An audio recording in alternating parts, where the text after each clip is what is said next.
Hi there, Craig Hocknull here. I'm out here at Port St. Lucie, PGA Village, and I'm just kind of over on the side of the driving range. I wanted to show you how to work on hitting a shot where you're hitting on a downslope, okay? So where you're positioned in the camera, you're up quite a bit higher than I am. This flag is kind of down in like a little bowl that they use for chipping to.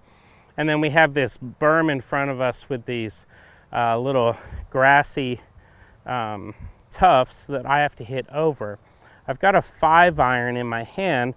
The incline here, or the decline, right, is actually probably about 5 or 6 degrees, maybe even between 5 and 10 degrees. What that's going to do is that's going to make my golf ball come out 5 to 10 degrees with less loft, right? So if I have a 5-iron in my hand and I'm in the neighborhood of 25 degrees of loft, now that's only coming out at 20 degrees, right? So a 5-iron's coming out closer to a 3-iron. So one of the things that you have to be super careful with here is weight transfer, right? And this affects you in both directions. Sometimes you take your backswing back here and you feel like you don't want to go falling down the hill, so you hang back on the hillside and the bottom of your arc comes down like this and you catch it thin and top it, okay? Another time you go up here and the slope of the hill forces you to go down, you hit your shot and then you start walking down the hill. So those two things can happen and will happen. The best thing to do is predict them and either go with the hill or hang back on the hill. It's up to you. The shot will dictate that, okay? So let's say I have to go down the hill but then get it up quickly. I don't want to be going down and down, because then I'm going to drive this shot 20 degrees or even less and maybe fire it right into the grass here in front of me. So what I have to do is make sure that when I come through the ball, I'm not going down and down, walking down the hill. So here's what you have to do to account for that.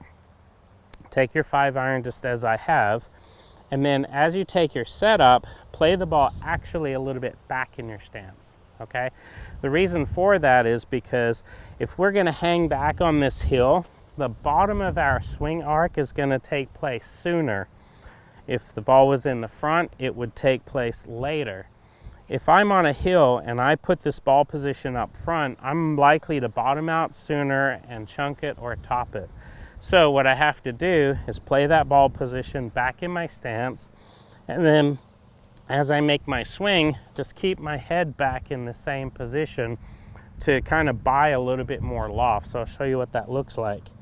So setting up, back of my stance, nice smooth swing, keep my head back, and then I'm able to kind of do this and catch the ball in the correct position on the hill and then shoot it up in the air.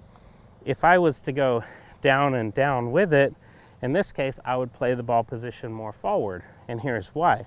Because as I get to the top of my swing and I let my weight shift down the hill, now my midsection is now in front of the ball where it normally would be on a flat lie. And then I'm gonna time up the strike and I'm gonna shoot more of a low stinger. So we'll try that. I'm gonna play the ball position forward, and then I'm actually gonna go with the hill with my weight transfer. I'll show you what that looks like. All right, and I went down the hill, walking through there.